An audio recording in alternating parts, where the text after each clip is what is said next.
Bismillahirrahmanirrahim. Ulaika jazaohum anna alaihim la'natullahi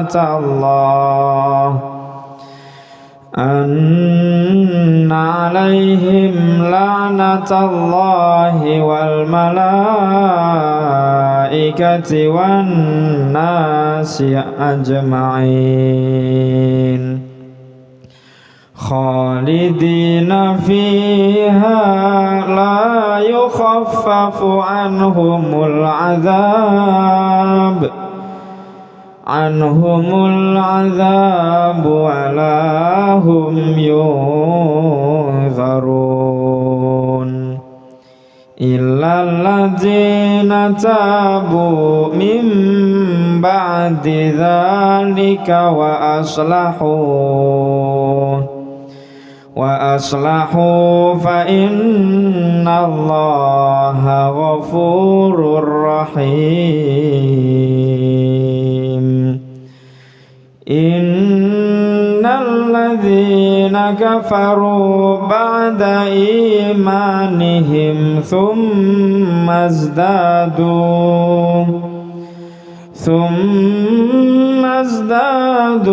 kufran la tuqbala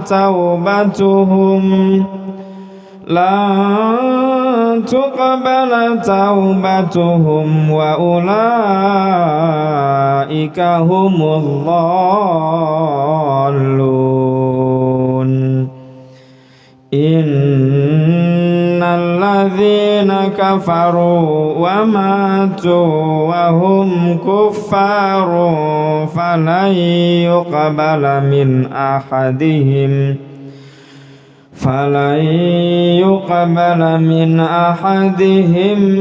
mil'ul ardi dhahaban walau iftada bih ulaika lahum adzabun alimu wa ma lahum min nasirin.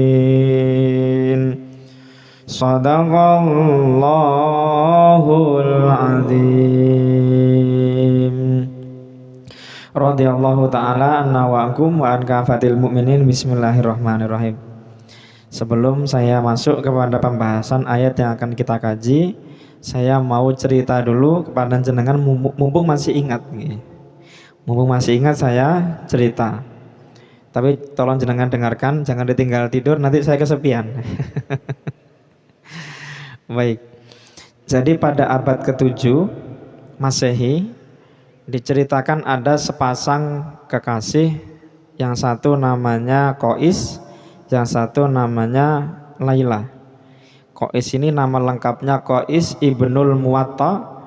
Kemudian yang Laila ini namanya Laila binti Mahdi al-Amiriyah.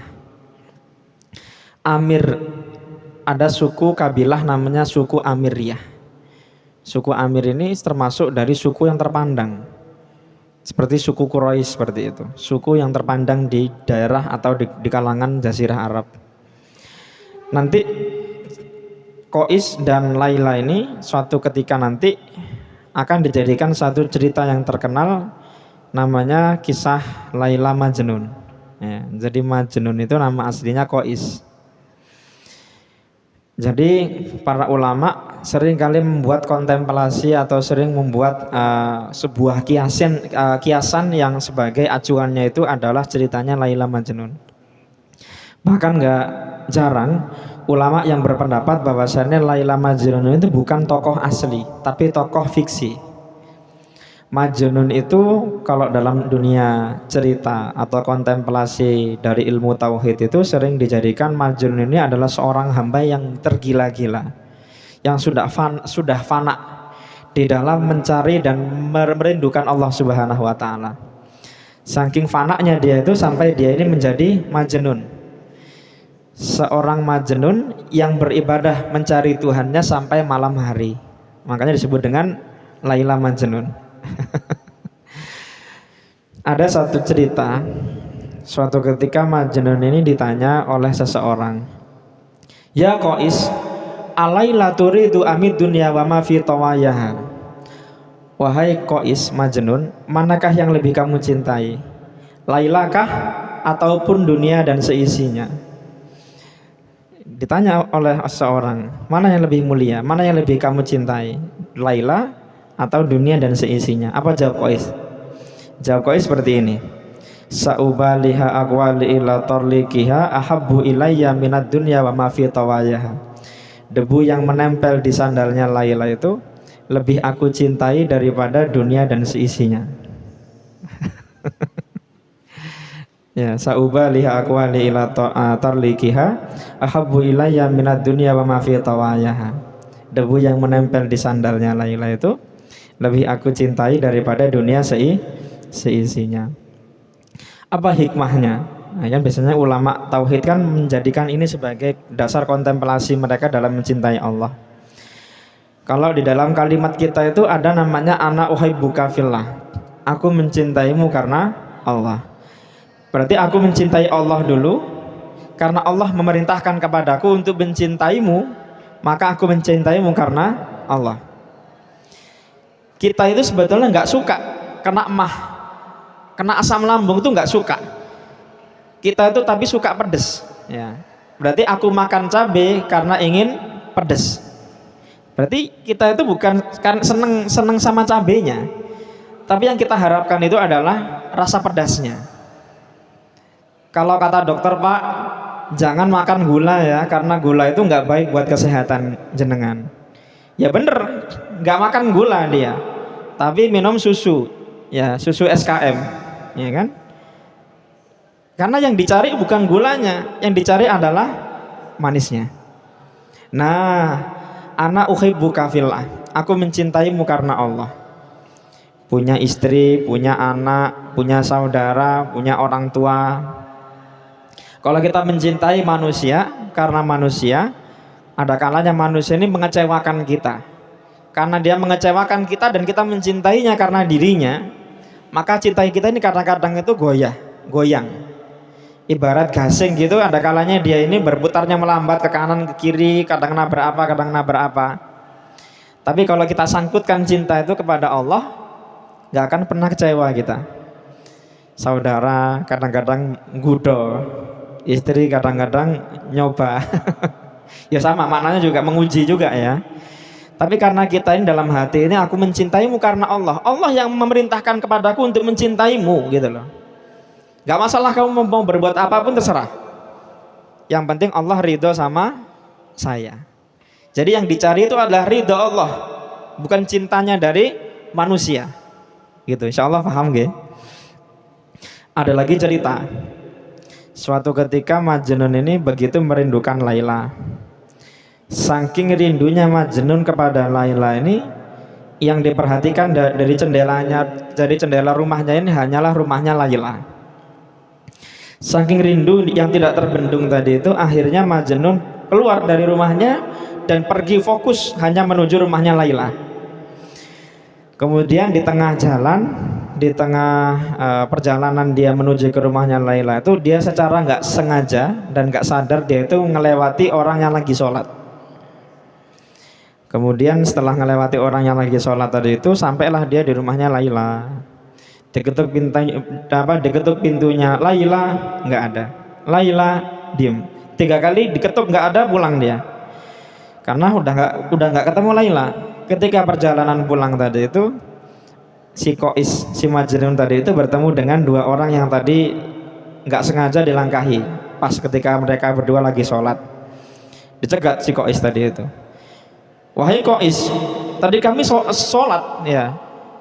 Kemudian kamu kok secara enak aja kamu bisa ngelewati kami di depan. Emang kamu nggak sadar kalau kami tadi lagi sholat? Kemudian apa jawabannya Qais tadi itu? Bagaimana aku yang hanya merindukan Laila, yang ada di mata dan hatiku hanya Laila, sehingga aku tidak melihat kalian. Dan kalian yang saat itu melihat Allah Subhanahu wa ta'ala dan merindukan Allah, bisa-bisanya kalian sempat-sempatnya melihat aku dalam pertemuan kalian dengan Allah. Apa pelajarannya kata para ulama tauhid itu? Kalau kita bertemu dengan Allah, maka kita harus serahkan hati dan jiwa kita. Jangan pernah teralihkan dengan yang lain. Masa sih orang yang lagi begitu merindu, begitu kangen, begitu mengharap-harapkan pertemuan dengan orang yang kita cintai, barang orangnya sudah datang, kita malah nengok kanan kiri. Dan banyak lagi yang menginspirasi ya dari ceritanya Laila Majnun ini, tapi jangan terlalu banyak dihayati ya. Nanti fana juga jenengan. Laila itu pernah Majnun itu pernah ditanya, apa yang paling kamu cintai dari Laila? Apakah kebunnya? Kan tadi Laila itu kan diceritakan adalah seorang dari keluarga yang terpandang. Makanya dia punya suku, gelar suku tadi itu Al-Amiriyah. Amiriyah itu adalah salah satu suku di Jazirah Arab yang terkenal saat itu pada masa 7 Masehi. Apa yang kamu cari dari Laila tadi itu? Apakah rumahnya yang besar, ataukah untanya yang banyak, ataukah kebunnya yang luas? Apa kata Majnun? Yang paling aku cari dari Laila adalah Lailanya sendiri. Aku tidak mengharapkan kebunnya yang luas, dombanya yang banyak, ataupun gedungnya yang tinggi. Aku mencintai Laila karena Laila.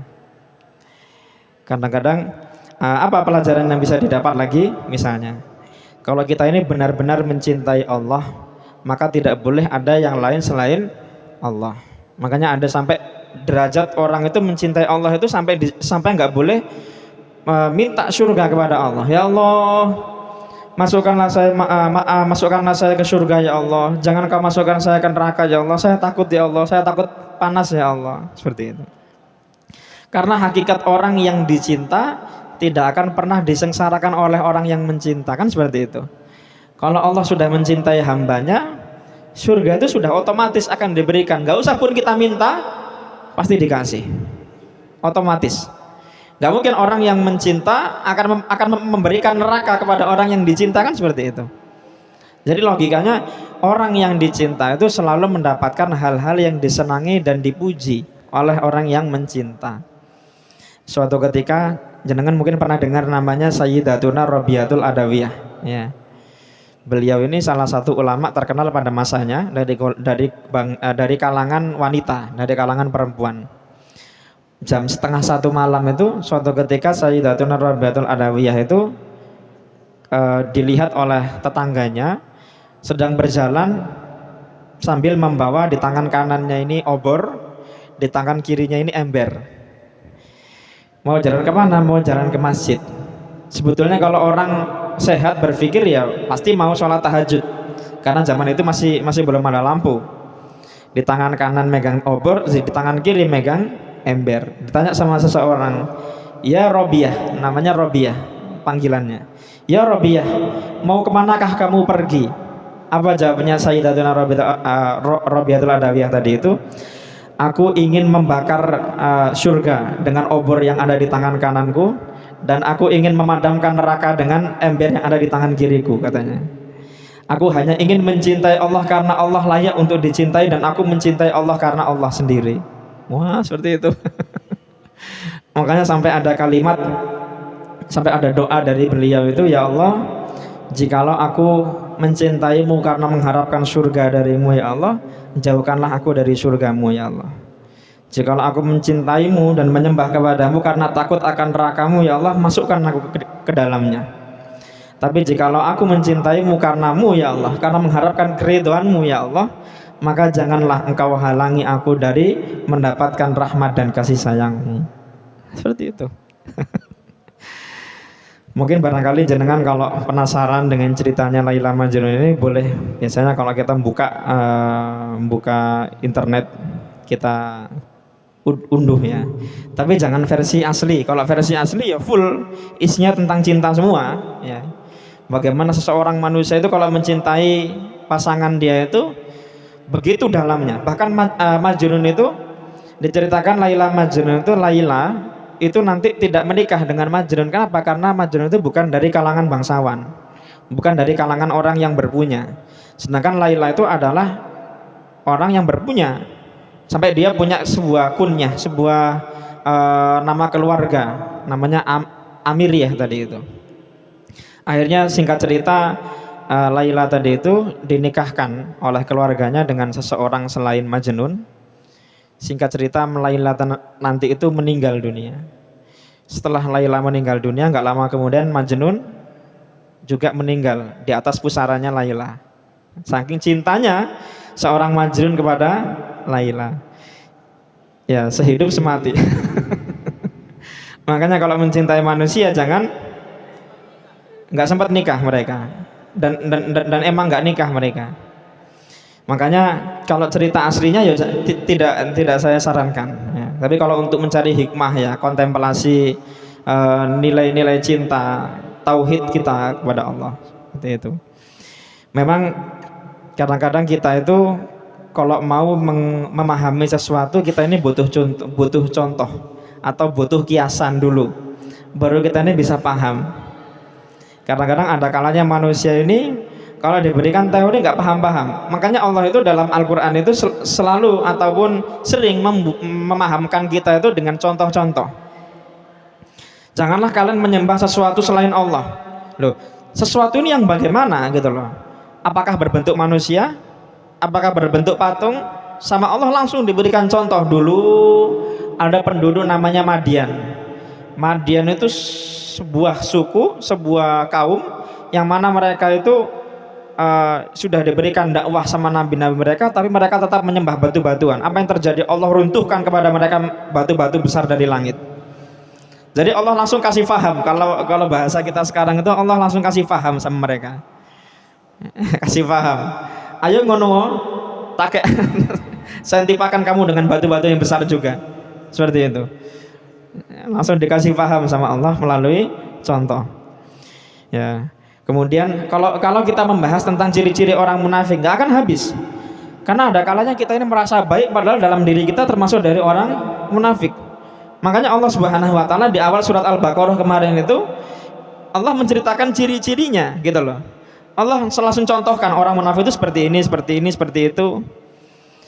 Kalau dibilang wahai orang-orang yang beriman, janganlah kalian jadi orang munafik, mana merasa kita ceramah sana sini ya, ngisi kajian sana sini, ternyata dalam diri masih ada sifat kemunafikan. Nah, ini kan yang nggak baik. Seperti itu. Baik, insya Allah tadi kisahnya Laila Majnun tadi itu bagus. Tapi kalau kita lihat dari sisi tauhid, bukan dari sisi cinta ya, cinta kepada manusia. Kalau dibilang sekarang ini cinta buta atau cinta monyet atau cinta apa ya selainnya, bucin. Budak cinta. Baik, kita akan lanjutkan pembahasan kita tafsir Quran Surah Ali Imran Juz 3 ayat 87, 88, 89, 90 dan 91. Radhiyallahu ta'ala anna wa ankum wa an kafatil mu'minin. Bismillahirrahmanirrahim. Ulaika, mereka itu. Siapa mereka itu? Di ayat sebelumnya ayat ke-86. Mohon diperhatikan dulu biar disclaimer kita jelas dulu, biar jelas pembahasan kita. Kata Allah pada ayat 86, kaifa yahdillahu qauman.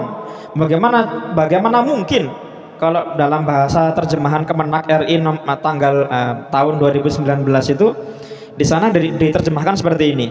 Bagaimana mungkin Allah akan menunjukkan suatu kaum yang mereka kafir ba'da imanihim, sesudah iman mereka. Sebelumnya mereka beriman kepada Nabi, kemudian mereka kafir. Padahal wasyahidu anna rasulah hakun, padahal mereka pun mempersaksikan bahwasannya Rasul itu adalah hak, benar adanya. Waja'ahumul bayyinah, dan telah datang kepada mereka bukti-bukti kebenaran. Saya buat kiasan saja biar kita mudah memahaminya. Suatu ketika terjadi banjir bandang di sini, naudzubillah ya, misalnya. Kemudian penyebab terjadinya banjir tadi itu adalah buang sampah sembarangan. Sudah pernah terjadi banjir dikarenakan buang sampah sembarangan. Ketika banjirnya sudah hilang, nggak lama kemudian ada lagi orang yang buang sampah. Nah, bahasa Al-Quran seperti itu. Bagaimana kita mau bilangin orang-orang yang sudah pernah kena banjir, diingetin tentang sampah tapi nggak mau, gitu loh. Ibarat mereka sudah pernah kena getahnya, mereka sudah tahu rasanya, tapi dikasih tahu bagaimana caranya, gitu loh. Bagaimana lagi? Gitu loh. Mau dengan cara yang bagaimana? Kan harusnya kan azab itu kan sudah, kalau sudah terjadi kan sudah, manusia kan sudah marem ya, kalau gitu sudah paham harusnya. Tapi dikasih paham juga nggak paham-paham. Makanya kata bahasa Al-Qur'annya kaifa yahdillahu qauman kafaru ba'da imanihim wa syahidu an rasulah haqq. Sebelumnya mereka ini termasuk dari golongan orang-orang yang beriman. Mereka mengetahui kebenaran Rasul, mereka bahkan datangnya Nabi itu disambut dengan tola al-badru alaina, ya penduduk Madinah dari kalangan Yahudi itu. Tapi begitu Nabi ini mensyariatkan kepada umatnya syariat-syariat yang bertentangan dengan keinginan mereka, mereka malah berpaling dari Nabi. Waja'ahumul bayinat wallahu la yahdil qaumadz dhalimin, dan Allah tidak menunjukkan atau memberi petunjuk kepada orang-orang kaum yang mereka ini zalim. Apa yang mereka peroleh? Nah, ulaika jazaohum anna alaihim la'natullah. Balasan mereka ini nggak bukan ya, sesungguhnya atas mereka ini laknat Allah. Tadi kita bahas laknat itu apa? Al-la'natu mab'udun anir rahmah. Orang yang dilaknat itu adalah orang-orang yang dijauhkan dari rahmatnya Allah. Wal malaikati, dan malaikat wan nasi, dan manusia ajma'ina semuanya. Jadi orang-orang yang mereka, kalau dalam bahasa kita bebel ya, dibilangi nggak mau, dikasih tahu nggak mau tahu. Nah, jasa atau balasan mereka ini tidak lain tidak bukan anna alaihim la'natullah. Sesungguhnya atas mereka itu laknat Allah. Wal malaikati, dan malaikat wan nasi, dan manusia ajma'ina semuanya. Biasanya kalau kita perhatikan laknat Allah ini ya berupa siksa. Tapi apa laknatnya malaikat? Berupa apa? Kalau jenengan perhatikan Quran surah Ghafir ayat yang ke-7. Nanti di situ akan diterangkan laknatnya malaikat bagaimana bentuknya. Saya bacakan. Alladzina yahmilunal arsya wa man haulahu yusabbihuna bihamdi rabbihim wa yu'minuna bihi wa yastaghfiruna lilladzina tabu. Rabbana wasi'ta kulla syai'ir rahmatan wa ilma faghfir lil ladzina tabu wattaba'u sabilaka wa qihim adzabal jahim. Malaikat-malaikat yang menaungi ataupun yang menyangga arsy dan malaikat-malaikat yang berada di sekitarnya arsy itu, mereka ini senantiasa beriman kepada Allah dan berdoa untuk orang-orang yang bertaubat. Malaikat itu adalah sesosok makhluk yang taat kepada Allah dan rajin mendoakan orang-orang yang bertaubat. Pertanyaannya, bagaimana dengan orang-orang yang terlanjur kafir, melakukan kemaksiatan, gak kobar bertaubat? Nah, seperti itu. Maka bentuk laknat dari malaikat itu adalah dengan cara mereka mendoakan kehancuran untuk manusia dan tidak mendoakan taubat atau tidak mendoakan kebaikan untuk manusia. Ini bentuk laknat dari malaikat. Kita lihat, malaikat itu adalah sosok makhluk yang mulia. Kalau sosok makhluk yang mulia nggak mau dekat dengan kita, naudzubillah, berarti ini kan juga termasuk dari azab yang Allah Subhanahu wa taala berikan kepada manusia. Dua pertemuan sebelum ini kan sudah saya bilang, azab yang paling besar yang Allah Subhanahu wa taala timpakan kepada manusia ini bukan ketika dia ditimpa tsunami, bukan ketika dia ditimpa gempa bumi, diberikan bencana alam, enggak. Karwane diberikan gempa bumi ketika dia lagi sholat, mulia pakai banget. Diberikan tornado ketika rumahnya lagi besar, ujian besar, masuk ke surga, diampuni sama Allah karena diberikan ujian tadi itu. Tapi bagaimana ceritanya? Sudah benar-benar beriman, kita melakukan kemaksiatan, akhirnya sama Allah nikmat keimanan tadi dicabut dari kita.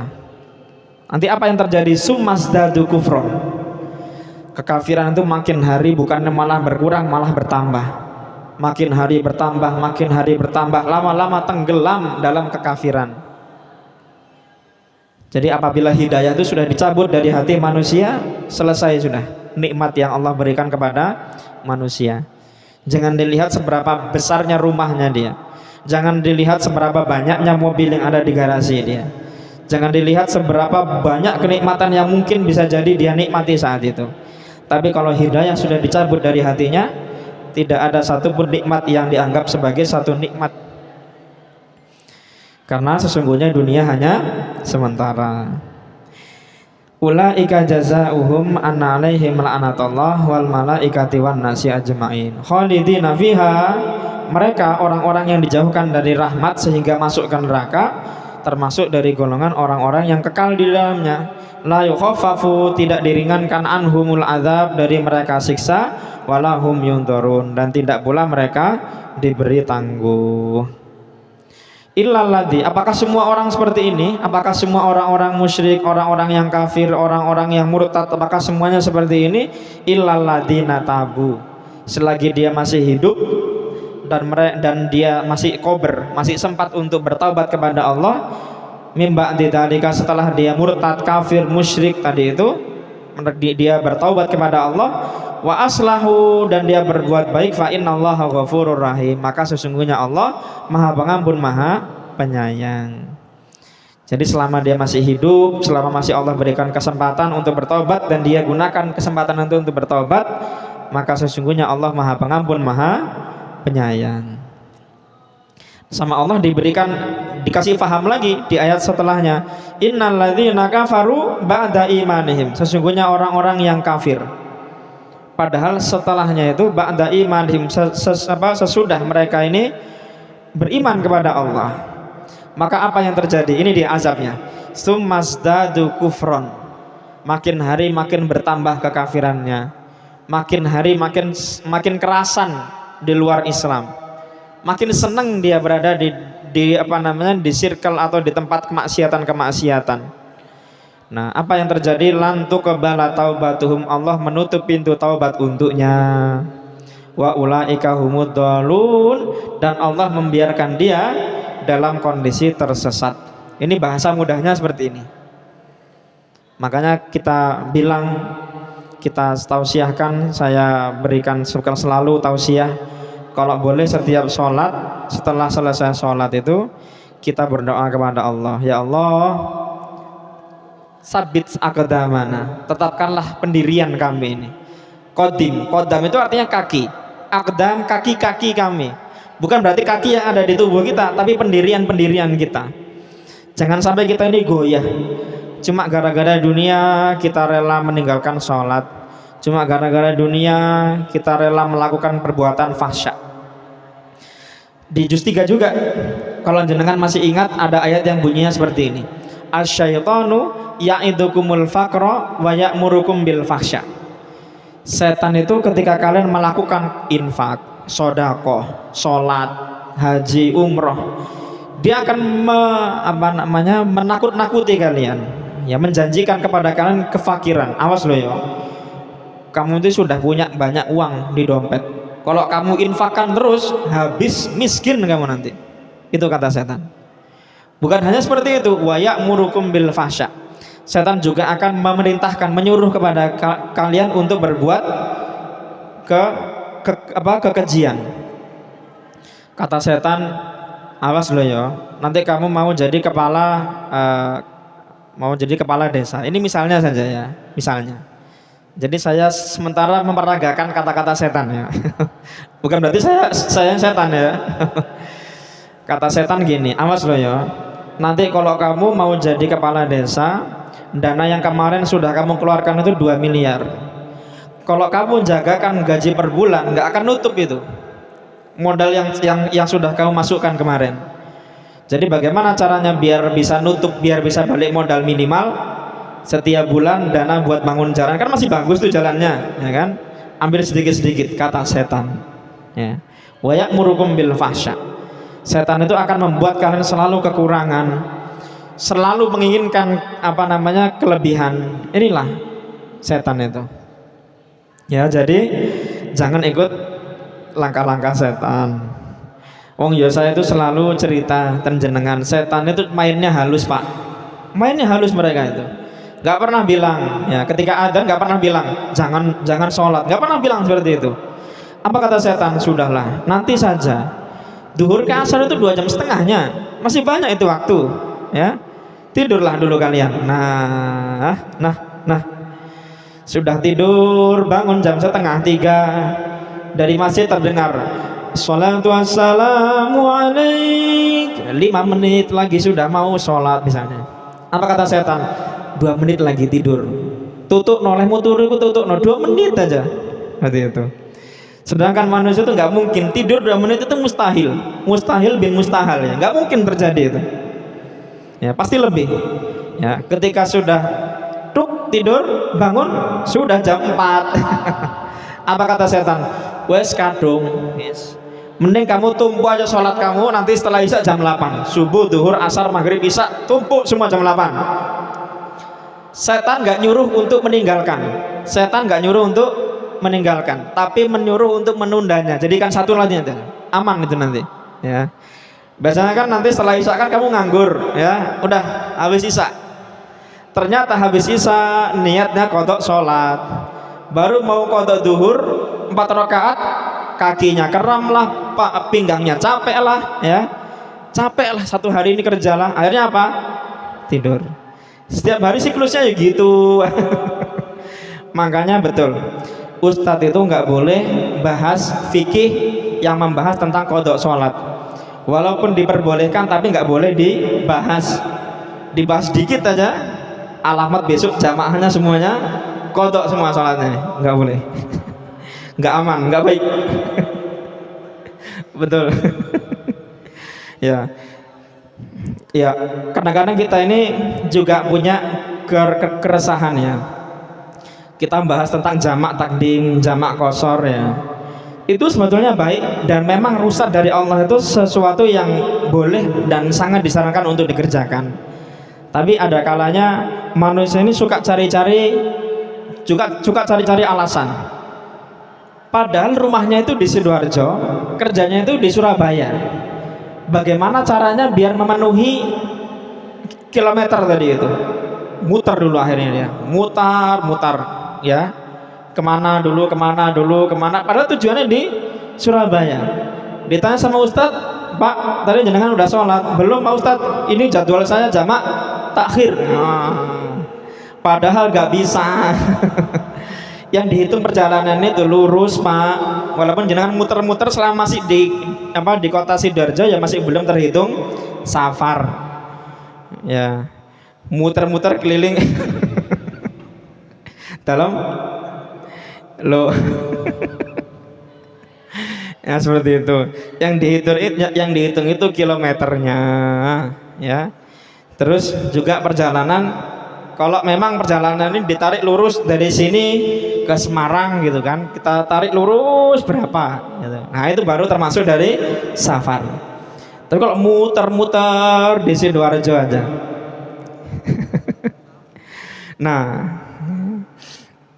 innalladzina kafaru ba'da imanihim tsumazdadu. Sesungguhnya orang-orang yang mereka kafir ba'da imanihim, sesudah mereka ini beriman kepada Allah, tsumazdadu kufron, kemudian bertambahlah kekafiran mereka ini, lan tuqbala taubatuhum wa ulaika humud dhalun. Tidak akan diterima taubat mereka dan mereka ini termasuk dari golongan orang-orang yang sesat. Innalladzina kafaru, sesungguhnya orang-orang yang kafir, wa matu wa hum kufarun, mereka mati dalam kondisi kafir kepada Allah. Fala yuqbala min ahadihim, maka tidak akan diterima dari seseorang di antara mereka itu apa? Mil'ul ardi dahaban, sepenuh bumi berupa emas. Walawif tadabih, dan jikalau mereka ini berniat ingin menebus diri mereka itu dengan sepenuh bumi emas tadi itu. Ulaika lahum adzabun alim, mereka itu tetap akan mendapatkan azab yang pedih. Wa ma lahum min nasirin, dan tidak akan ada bagi mereka ini orang-orang yang menolong. Ya, hikmah intinya apa? Ketika kita sudah meninggal dunia, wafat, harta yang selama ini kita miliki, harta yang selama ini kita simpan, walaupun seberapa banyaknya itu tidak akan bisa menebus dirinya. Kecuali dulu ketika masih hidup, dia masih punya kuasa terhadap hartanya, kemudian dia infak-infakkan hartanya, dia kasih sodakoh, dia rajin memberi orang, maka inilah yang akan memberikan manfaat untuknya. Tapi kalau sudah meninggal, nggak akan ada lagi sebuah kesempatan untuk menebus dirinya. Nggak seperti ketika di dunia ya, ketika mau ada acara biar dilancarkan sama Pak RT ya, ya akhirnya dia kasih amplop kuning gitu kan. Ini contoh saja ya. Di negeri kita nggak ada yang seperti ini. Jangan dikira Indonesia ini negara yang bersih ya. Insya Allah nggak ada seperti itu. Ini hanya menjadi contoh saja. Nah, jadi tidak ada lagi malaikat. Saya ini dulu ketika di dunia punya gunung emas malaikat ya. Gimana kalau kamu bebaskan saya dari azab ini dan gunung emas itu punya kamu dah. Nggak ada cerita seperti itu. Nek wayah disamblek ya disamblek aja karo malaikat. Semoga Allah Subhanahu wa taala senantiasa melindungi kita dari azab Allah. Allah memaafkan kesalahan-kesalahan kita, Allah mengampuni dosa-dosa kita, dan semoga Allah Subhanahu wa taala senantiasa memberikan kepada kita kemudahan istiqomah dalam berbuat baik. Kelak kita oleh Allah Subhanahu wa taala diberikan karunia anugerah berupa husnul khotimah dan masuk ke surga dalam golongan dalam jamaah orang-orang yang beriman dan bertakwa. Amin ya rabbal alamin. Subhana rabbika rabbil izzati amma yasifun wa salamun alal mursalin walhamdulillahi rabbil alamin.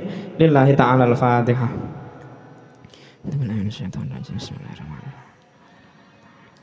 Insyaallah kita masuk juz 4 nanti, tambah semangat, tambah istiqomah ya.